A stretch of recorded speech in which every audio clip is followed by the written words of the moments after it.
Lungsod ng Davao, ang baluarte ni Pangulong Duterte. Ito ang larawan ng kaayusang nais niyang ipatupad sa buong bansa. At ang disiplinang gusto niyang maganap, hindi lang sa kalinisan, pati hanggang kalusugan.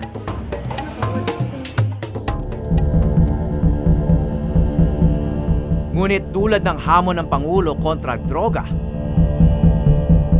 kinatatakutan din ng mga kalalakihan dito ang isang tugon sa problema na matagal nang pinagtatalunan.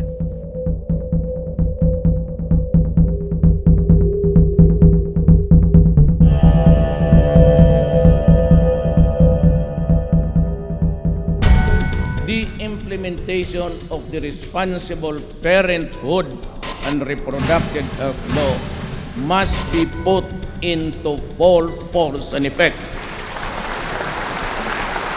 so that couples, especially the poor, will have freedom of informed choice on the number and spacing of children they can adequately care and provide for, eventually making them more productive members of the labor force. Malinaw ang adhikain ng Pangulo pagdating sa pagpaplano ng pamilya.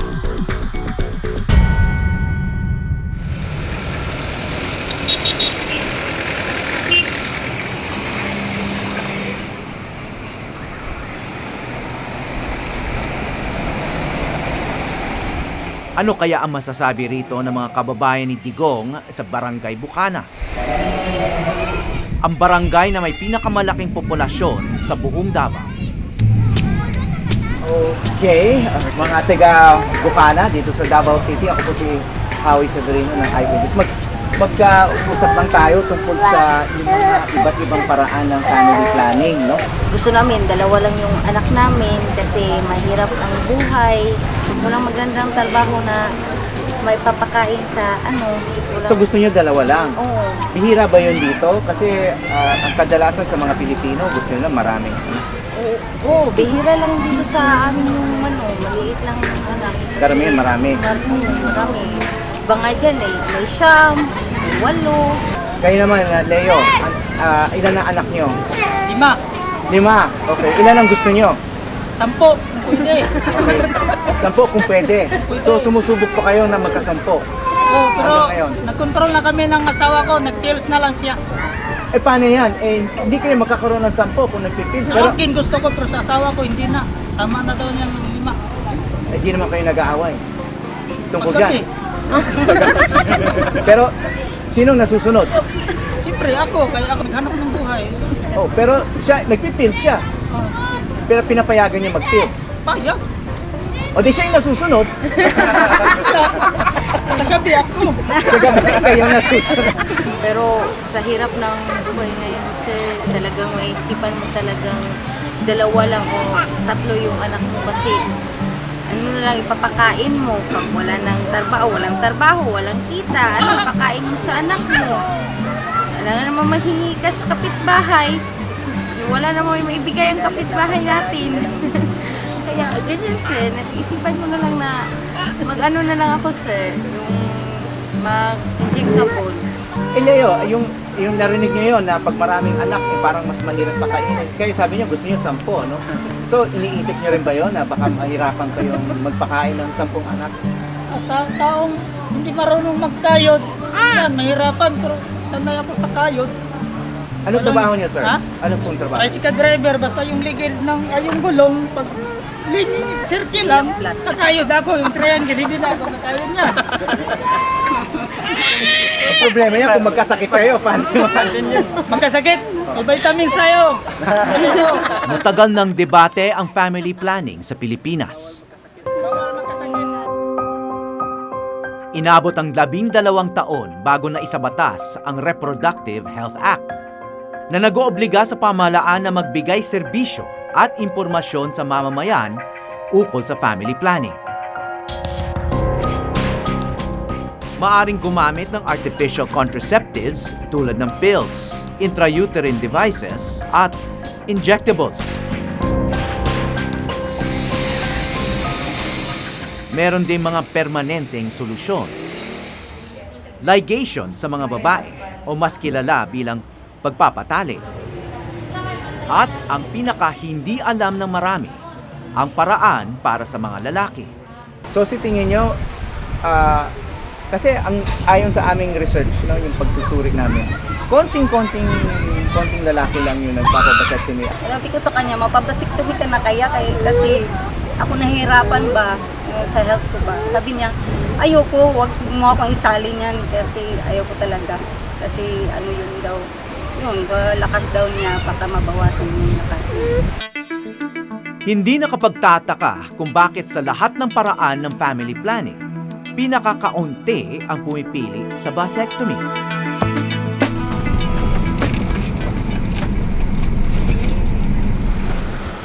Isa sa matagal ng hamon pagdating sa family planning ang pagpapalaganap ng tamang impormasyon.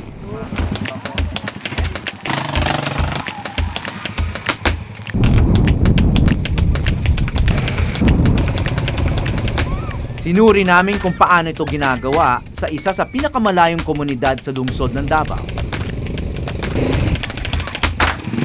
Ang sitio Lumatag sa distrito ng Marilog.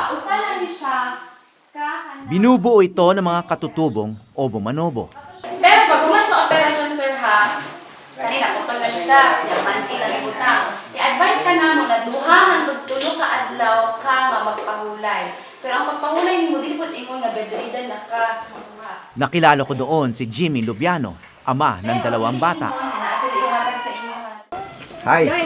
Jimmy, Howie, Manila. 35 taong gulang lang siya, ngunit handa na raw siyang sumailalim sa operasyon na magpapabago sa buhay nilang mag-asawa.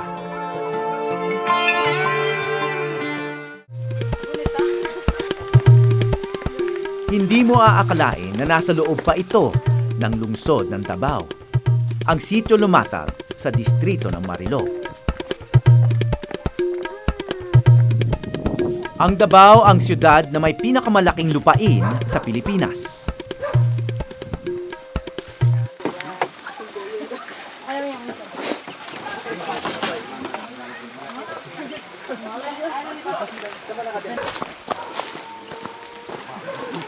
Ganda ng puno, oh. Binubuo ng mga katutubong obo-manobo ang buong komunidad.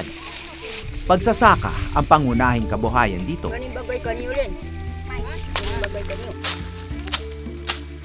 Si Jimmy Lubiano, mais ang tanim. Kitikman sa pagkaluntian ng sityo, mahirap pa rin kumita rito.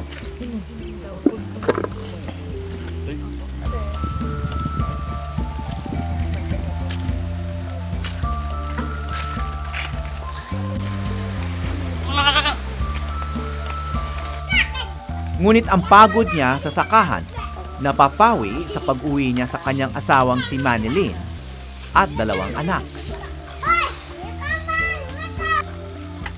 Sila ang dahilan kung bakit sasailalim siya sa isang operasyon na sa tingin ng marami ay nakakabawas daw ng pagkalalaki. Sa gabi, pag hindi pa ako nakahiga, iniisip ko na yan pagkakain pa lang. Tapos hindi pa ako naghiga, uupo ako. Parang pinaplano ko na kung anong gagawin ko, anong makakabuti sa aking pamilya. Na ano ko sa isip ko na kailangan mag-control ako ng anak. Hindi ako magpadami. Kasi nakikita ko sa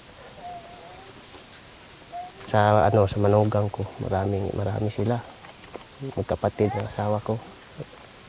Kita ko nahirapan sa pagkain, pagpaaral, pangdamit. Kaya kapag desisyon ako na pabasiktomi. Paano mo natuklasan, paano mo natutunan yung ganung pag-iisip? Sa akin, walang nagturo sa akin yan. Sarili kong desisyon. Hindi naman ako nag-isip ng iba na nakikita ko sa kanila. Kadalasan nga sa pagdesisyon ko na magpabasiktomi. Sa lahat ng taong nakakaalam, pagsabihan pa ako, andito na yung kapon. Hindi pa nga nangyari. So hindi ka ba nadadala doon? Hindi ba humihina yung loob mo? Hindi naman. Hindi naman para sa kanila yung gagawin ko. Para naman sa pamilya ko. Kung ano makakabuti. Ang natanim sa isip ko, kung ano makakabuti sa pamilya ko, yun ang gagawin ko.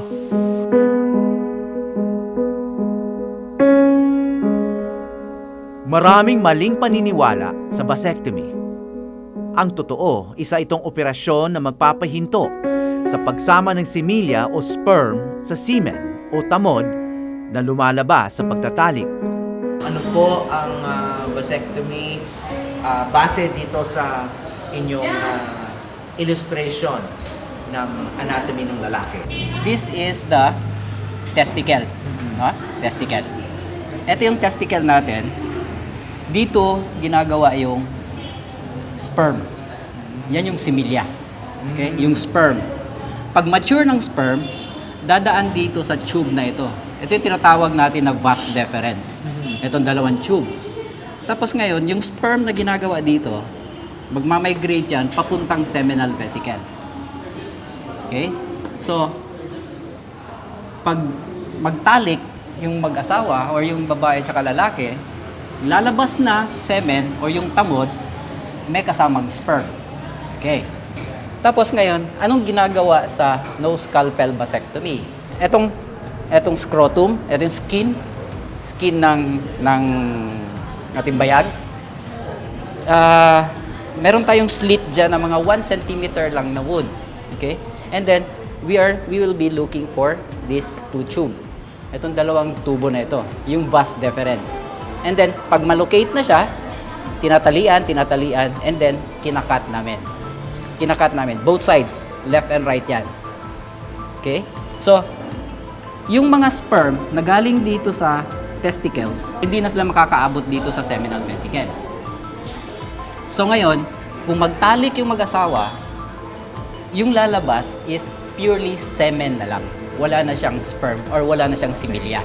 So wala kayong ginagawa? Wala kaming ginagawa sa lobe. Wala kaming ginagawa sa ito. Yun lang, yung tubo na yun. Yung dalawang tubo na yun. Just to prevent the sperm from migrating from the testicle to the seminal vesicle. Ano po ang nangyayari sa sperm kung putol na yan? Gagawa pa rin ba ng sperm? Yes, continuous yung ginagawa. So anong mangyayari doon? Ina-absorb na lang din yan ng katawan. Pero unya kay ako among kuanan na ako kay orient. Nalaman ng mag-asawang Jimmy at Manilyn ang tungkol sa vasectomy sa tulong ng mga population officer ng Davao tulad ni Lizelle Sepe. Ma'am, so magtatanong lang kami kung ano po ba yung dahilan kung bakit pumayag ka na magpa-vasectomy si sir? Gusto ra jud ako nga duha ra jud akong anak. Kay maura jud na nga mong nasabutan. Okay. Gusto na daw po na dalawa lang po yung anak nila kasi yun yung napag-usapan nila. Na yun lang yung gusto nilang bilang ng anak. So, other than that, may ano pa po ba? May dagdag pa po ba kayo? Wala na. So, payag kayo na si sir magpa-vasectomy na bukas. So, gusto niyo bang sumama doon sa sa operation or hindi na? Pwede ra man siguro ris balay. Hindi na okay. maban. So, pwede daw na hindi na lang siya sumama. So, yung Nais pa sana ng isang anak ni Jimmy. Lalaki sana yung hiling ko sa kanya. Pero sabi niya, hindi niya daw kaya kasi yung pagpapanganak daw masakit. Naawa rin naman ako sa kanya. Naisipan kong tama na yung dalawa. Tamang-tama, pag marami kasi anak mo, nahati yung atensyon mo. Noong una, inisip ng mag-asawa na ligation o pagpapatali ng babae ang gawin nilang solusyon. Mas komplikadong operasyon ng ligation kaysa vasectomy. Kadalasan lang kasi sa lalaki, puro asawa yung natuturo sa family planning. Na sa akin hindi ko naman inisip na puro na lang asawa. Gusto ko ako ang magpa-family planning. Duhahan tugtulo ka Ayon kay Lizelle, nangyayari rin daw na biglang uurong si Mister kahit nagpalista na sa operasyon. Pagkatapos ng lahat na to, yung buong proseso at pumayag na at pumunta na doon sa lungsod para magpa-vasectomize, may mga umaayaw pa rin. Meron po. No, normal din kasi din yan ng mga ng mga reactions ng mga kliyente natin. Pero hindi natin sila pinipilit kung ayaw na nila talaga. Kahit on the day of the operation, pwede pa rin silang umatras. At bakit daw? Ano kadalasan ang dahilan? Kadalasan, yung napag-alaman ko, yung mga brainwash eh. Brainwash? Oo, sa community, kunwari, sa community nila, may brainwash sa kanila na, wag kang magpaano, ganyan-ganyan. Desidido na nga kaya si Jimmy sa gagawin niya.